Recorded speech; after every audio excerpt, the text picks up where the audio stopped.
Alors, bonjour à tous. Voilà, je vais essayer là de faire une petite série de vidéos en live pour vous montrer ma nouvelle, ma nouvelle trouvaille. C'est que j'en avais marre, vous savez, des tributaires du pain qu'on achète à la boulangerie et tout ça, puis ça devient cher, hein, quand on veut du pain bio avec de la farine complète et tout ça. En plus, je vous raconte pas. Donc ça, c'est très bon pour la santé, même les diabétiques, etc. Et parce qu'il faut prendre du pain complet, qui est plus riche en fibres. Et il y a aussi, comment vous dire, il y a des protéines aussi dans les farines de blé complet. Et il faut, quand vous le prenez complet, il faut prendre bio, parce que sinon, vous prenez la cosse de la céréalière. Et si vous prenez la cosse, qu'est-ce qui se passe? Eh bien, quand c'est pas bio, vous prenez encore plus de pesticides. Ça, c'est une endocrinologue qui m'avait dit ça quand j'avais fait mon diabète gestationnel. Elle faisait pas du tout de la pub pour le bio, mais confirmant qu'effectivement, pour tous les problèmes en rapport avec le sucre, trop de sucre. Alors là, je vais vous montrer comment, en fait, voilà, j'ai fait ça 2 fois, là, en regardant des vidéos sur Internet qui montraient comment on fait le pain, d'une certaine Olga, voilà. Et je vous mettrai peut-être ça en descriptif, le lien que j'ai utilisé. Et donc, moi, j'ai fait ça, c'est la 3e fois que je vais le refaire. Et alors, parce que j'avais trouvé en plus en promo de la farine chez Aldi, qui vient d'Allemagne, là en vrai, farine bio complète d'épeautre. En plus, je trouve ça super intéressant pour prendre de l'épeautre à la place du blé, selon le type de groupe sanguin que vous avez, tout ça, c'est idéal. Et donc voilà, le résultat, ça donne, donc là j'en ai presque plus, donc c'est pour ça qu'il faut que je le fasse aujourd'hui. Oups, pardon pour le bruit. Hein, ça donne un pain, donc pas avec des trous, mais un petit peu aéré, et qui est bien brun, vous voyez, avec une belle croûte. Bon là, ça fait à peu près une semaine, hein. Donc là, c'est la dernière tranche, donc j'ai gardé pour vous montrer. Et voilà, ça va durer une semaine, si vous le mettez après au réfrigérateur, dans un... Comment je fais moi là-dedans. Voilà, moi je mets ça dans un sac, mais vous pouvez prendre aussi un torchon. C'est un sac en tissu. Et là, le tout dans une pochette en papier. C'est pour pas qu'il prenne l'humidité du réfrigérateur. Mais il faudra d'abord qu'il soit bien séché. Que vous, après la cuisson, tout ça, vous les laissez refroidir et bien sécher. Pas trop longtemps. Et après seulement, vous pourrez le mettre au réfrigérateur. Donc, parce qu'après, l'humidité, ça va un petit peu l'abîmer. Il faut être entre les deux. Alors, bon, du coup... Qu'est-ce que je vais vous montrer? Alors, je vais vous montrer tous les ingrédients d'abord. Puis on fera ça en plusieurs vidéos, donc je vais les transformer en playlist après. Hein, parce qu'évidemment, il va falloir que je coupe à certains moments, les temps de les lever et tout ça. Alors là, c'est pour vous montrer, première phase, il faut avoir tous les ingrédients à disposition. Donc, il vous faut pour mélanger, première étape, il vous faut un genre de saladier comme ça, voilà. Et il faudra une spatule plate, le plus plat possible. Moi j'ai pris ça parce que bon, c'était ce qui est le plus plat. Il vous faut il vous faudra, après on va bon évidemment 500 grammes. Alors ça va être un pain qui va faire à peu près 700 grammes à la fin. Hein, qu'on va mettre, moi j'ai choisi dans un moule comme ça. Alors l'important c'est que le moule il doit faire à peu près 22 cm pour cette recette. Moi j'ai un moule en cœur, voilà. Donc un moule à four que vous mettrez donc du papier de cuisson dedans. Moi j'ai fait de la récup avec les pâtes feuilletées. Donc voilà. Et donc après il faudra que vous mettiez dans votre four aussi, prévoir une coupelle d'eau. Soit vous avez un grand four, si vous avez un mini four comme moi, ce que je fais c'est que j'arrive à mettre 2 grilles et je vais mettre dans ce plat en dessous de l'eau. Ce sera pour la cuisson et par-dessus, je pourrais mettre du coup le pain. Voilà, qui sera là-dedans. Donc ensuite, ça on n'a pas besoin pour tout de suite, mais c'est pour vous montrer tout de suite, la première étape c'est de tout réunir, ce qu'on a. Et puis ça, à la place du cello frais, moi j'ai ça, c'est très bien, hop, ça se colle dessus. Et du coup, ça permettra aussi de faire la première levée qui sera 1 heure. Après la manipulation, c'est très rapide hein, pour faire le pain, mais après il y a des temps de pause. Hein. Il y a un premier temps de pause 1 heure, après un deuxième temps de pause, après une petite manipulation qui dure à peu près 5 minutes. Enfin, d'abord il faut mélanger tout ça, donc ça dure à peu près 5 minutes, on va le faire ensemble. Puis après vous avez 1 heure de pause minimum, dans un endroit chaud. Puis ensuite, vous avez la manipulation qui est une autre manipulation qui dure à peu près 5 minutes, pas plus, même peut-être moins. Et ensuite, vous avez un nouveau temps de pause. Donc là, on mettra dans le plat au four. Enfin, on le mettra dans le plat qui est le plat à four, mais on ne le mettra pas dans le four. Temps de pause, 30 à 40 minutes. Et éventuellement, vous pouvez laisser gonfler un peu plus, faut voir, quoi. Et ensuite, après, il y a la cuisson avec l'eau dedans. Donc, 240, ça dépend de votre four et tout ça. Il faut peut-être jauger, 250, 240, faut voir. Et vous mettez 30 minutes. Puis après, vous enlevez l'eau et vous mettez à 200, à peu près, ouais, 200, 15 à 20 minutes. Voilà. Donc il faudra jauger si vous aimez plus ou moins cuit, etc. Enfin, plus ou moins cuit, il faudra que ça soit cuit, mais c'est l'histoire d'avoir la croûte, là, la super croûte. Alors, bon, après, il faut un bon couteau hein, pour le découper. Ce qui est très important, c'est de doser la farine, 500 g de farine. Donc moi, je ne vais pas prendre de la blanche, hein, mais elle va me servir quand même, comme elle est moins chère, la blanche. Je vais l'utiliser pour un petit peu quand il faut rajouter de la farine. Alors, il faudra aussi un plan de travail. Un plan de travail, moi, comme je n'avais pas vraiment plus simple pour moi, c'est de prendre carrément un petit plateau comme ça. Je n'ai pas beaucoup d'espace. Et ce sera là-dedans. Hein, il a un plateau propre comme ça. Enfin, là, il y a juste du pain, des miettes de pain, mais c'est pas sale. Que ça me permettra de travailler, vous verrez, de travailler le pain quand il aura levé une première fois.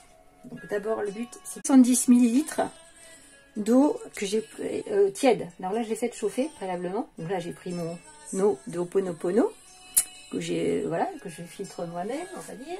Je vous montre à quoi ça ressemble.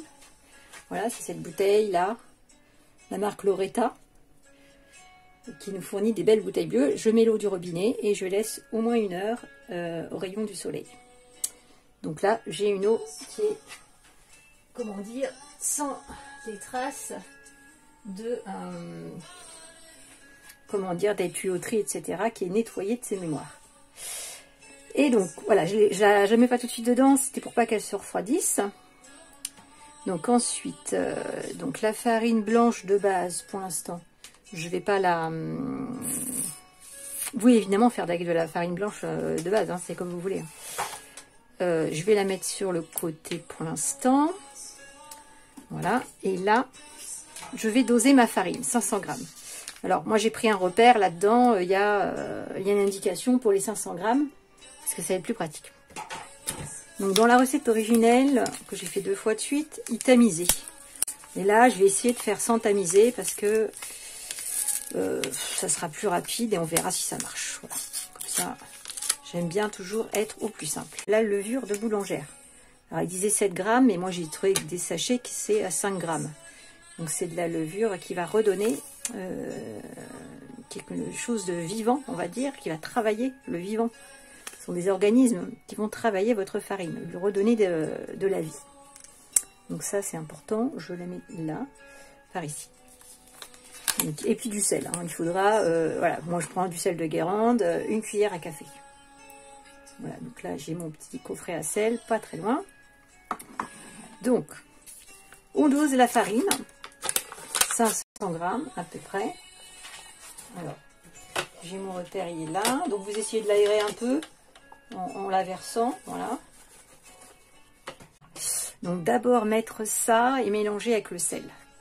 Donc d'abord, hop, là, dans votre saladier, hein, moi j'ai pris un plat comme ça, vous mettez la farine, en essayant de l'aérer un petit peu, vous voyez, comme ça, hein, comme ça, ça permet qu'elle se réoxygène un petit peu.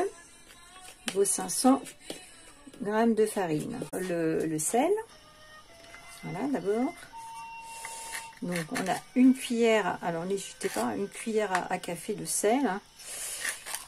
Bon, faut être assez généreux, hein, parce que alors moi, comme il est pas, comme c'est du gros sel de Guérande, je l'aplatis un petit peu, qu'il se mélange mieux.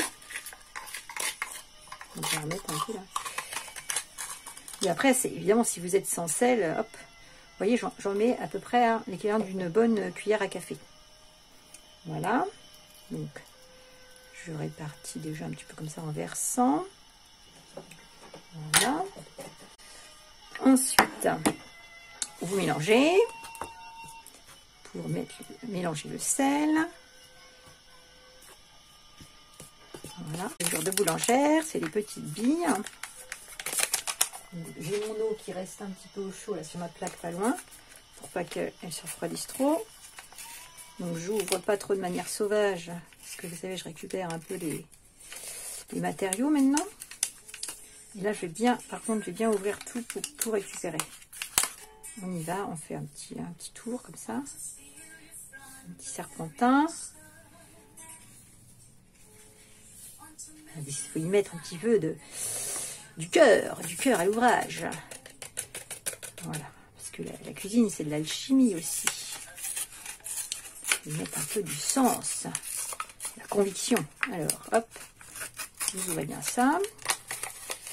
Voilà, là, parce que je récupère tout, là. Je n'en laisse pas une miette, parce que normalement, c'est 7 grammes, et là, j'ai que 5 grammes là-dedans. Mais bon, ça marche. Hein. Après, peut-être que ça pourrait gonfler.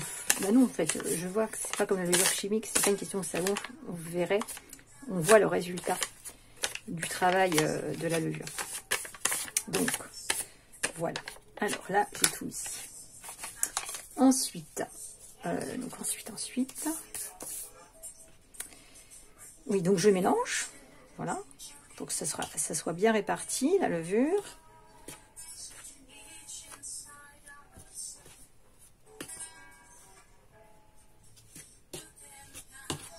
Ouais, cette spatule va nous servir aussi pour former la pâte, la première pâte, le mélange.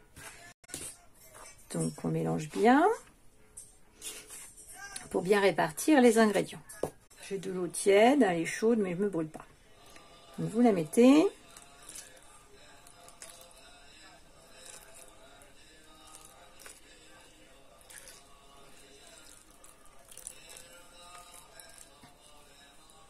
J'essaye d'incorporer un petit peu.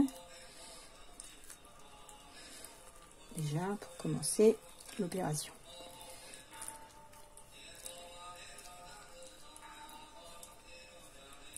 Parce que là, elle va venir réhydrater et donc réveiller cette levure sèche de boulanger que vous avez. Bien, si vous faites avec du levain, ça va être un peu différent. Mais là, finalement, c'est avec les moyens que l'on peut acheter facilement, trouver facilement de la levure. Voilà, donc ensuite, on peut tourner comme ça ce plat. Voilà, pour répartir un petit peu la farine.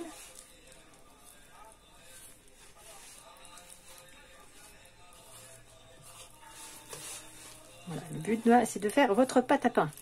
C'est la fameuse pâte à pain. Ça, c'est très facile en fait. Oui. Il faut se rendre compte que faire du pain, c'est pas compliqué en vrai. Il faut juste être un petit peu dans le coin, voilà. Donc, entre les temps de pause et tout ça, il faut peut-être faire ça le dimanche, par exemple. Vous voyez, hein, si une fois par semaine, vous faites un pain, parce que comme ça, ça va être un genre de pain de campagne, vous voyez. Enfin, il va se garder, hein, ça va être une seule boule de pain. Donc ça va pas être, faut pas faire 2 baguettes, hein, parce que le problème c'est que la baguette ça va pas se garder.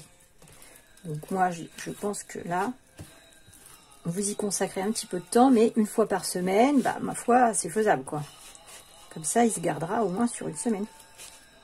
Il faut 700 grammes de pain. Après tout dépend de la consommation que vous faites et de la grandeur de la taille de votre four. Pourquoi pas en faire 2? Si vous en consommez 2 pains, si vous êtes nombreux, et puis si vous avez un four où vous pouvez en mettre 2. Faut adapter un petit peu la chose. Hein. Donc c'est ce que j'ai fait en regardant ces recettes sur internet et j'ai adapté. J'ai testé et franchement, je suis vraiment contente parce que là, j'ai trouvé en plus, c'était un truc ponctuel chez Aldi et là, j'ai vu qu'ils en avaient remis là récemment. Donc je me suis précipitée dessus.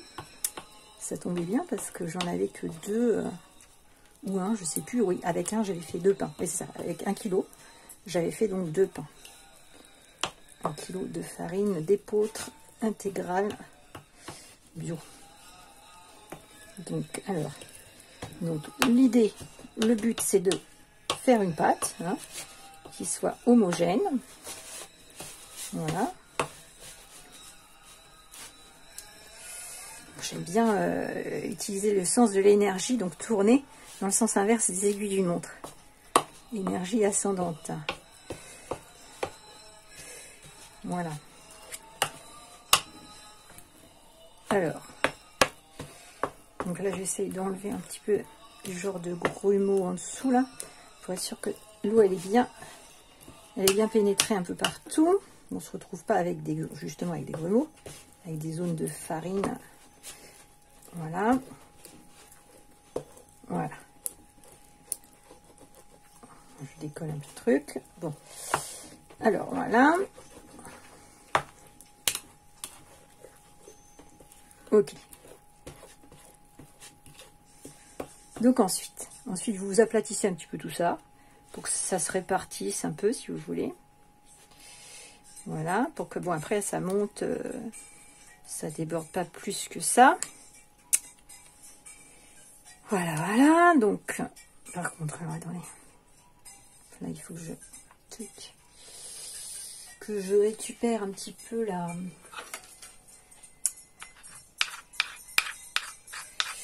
la pâte à pain. Voilà, que je la remette dans le mélange. Donc, en fait, on va gagner de la substance, on va produire de la substance parce que vous allez faire à peu près, j'avais mesuré, j'avais pesé sur les 2 premiers pains que j'ai fait. Vous multipliez par 1,5 le poids des ingrédients à l'entrée et à la sortie. Voilà, une fois que vous avez le pain qui est fait. Donc en plus c'est vraiment super économique. Hein. Bon, parce que là pour vous donner un exemple, la promo là chez Aldi, enfin l'arrivage, c'est 1,79 € 1 kg de farine d'épeautre intégrale, ou complète ou intégrale. C'est vraiment pas cher. Hein. Je sais pas. Et de toute façon, même si vous trouvez cher, quand vous achetez la farine bio, ça sera toujours moins cher que le pain bio. Que vous allez acheter un 250 grammes de pain bio, et ça va vous coûter à peu près le même tarif que pour faire 1 kg, 2 pains de 700 grammes. Vous voyez l'histoire. Bon, bref. Donc, l'idée est de se rendre compte que voilà, on n'est plus tributaire des horaires d'ouverture, de la boulangerie, de ceci, de cela. Parce que moi, ça m'énervait un peu parce que j'avais pas... Comment dire, il n'y avait pas le pain que je cherchais. Ah mince, bon, pas que j'en mette dedans. Voilà, on aplatit, ça c'est déjà fait. Donc ensuite, ça on va se les garder là. Voilà, à la place du cello frais, hein, on vous mettez ça, par exemple. C'est super, hein, en silicone, et hop, c'est bien étanche parce que vous voyez que je peux le soulever. Et là, je vais aller le mettre dans un endroit chaud. Pour 1 heure, on en a pour 1 heure. Donc on va probablement couper le live. Et justement, voilà, moi je vais faire autre chose et je vous retrouverai tout à l'heure.